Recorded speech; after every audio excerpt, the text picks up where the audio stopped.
نن هم دا خبر شوم چې یو عالم موحد عالم پاکستان کې چا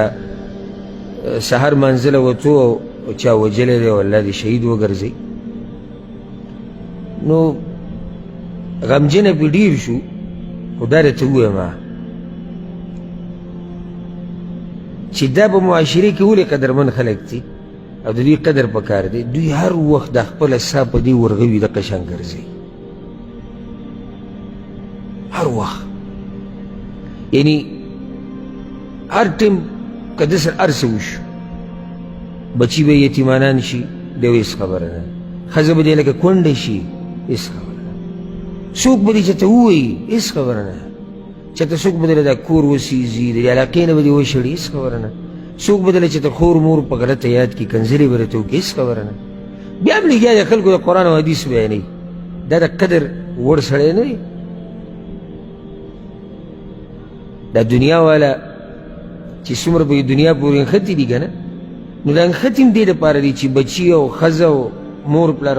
او دې عالم ته ته ووایه ستا مور پلار یاره دغه شان به پاتې شي مه کوه څوک به دې چې ته مړ کړي دا بچي به دنه پاتې شي دا ښځه به دنه پاتې شي څه مسله به راته جوړه شي کیدای شي چېرته یو ځای کې د حکومت جیل ته واچوي چېرته ظالمان به د باندې حمله وکړي چېرته ستا بچو ته به نقصان څوک ورسوي دوی بیا هم څه خبره نه ده هغه ملنګ فقیر به ګرځي او خلکو ته به قرآن او حدیث بیانوي او دین به بیانوي او په دې کې هم بیا د عوام وایي یاره مزید د مولیانو دي ته راشه دې موضوع له که نه دې کې ته چلېدی نه شي دې له دومره سینه پکاري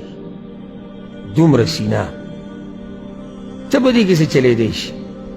په دې لار چې قدم کیدي که نه هغه اول د ځان سره دا خبره لیکلي نوټ کړي سل پیری سوچ کړی چې کیدای شي ما څوک مړ کړي او کیدای شي ما څوک جیل ته واچوي کیدای شي ما سره دا وشي کیدای شي دې ټولو ته چې غاړه کیدي بیا د هغې نه بعد راوځي دې لارې ته داسې نه راوتی دې ته دا داسې اسان کار نه دی چې ته په کټ کې او په تولۍ کې پروت یو د علما یې نه چې بیانونه یاره بس چې څه مزې دوی وکړي زه دا منم خو دوی ته مراد هغه مزې نه دي مزې د علماو څه دي د زړه سکون د ژوند خوشحالي الله سره رابطه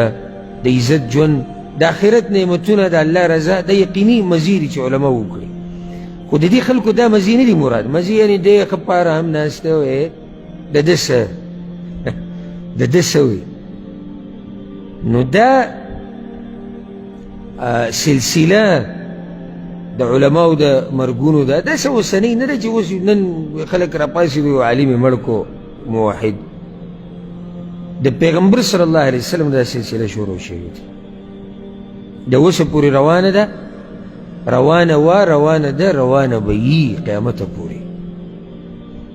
نو دا خلک قیمتي خلک دي د دوی د مجالسو نه فایده واخلئ د دوی سره کښېنئ قرآن او حدیث ته زده کوئ بار بار دا موقع نه راځي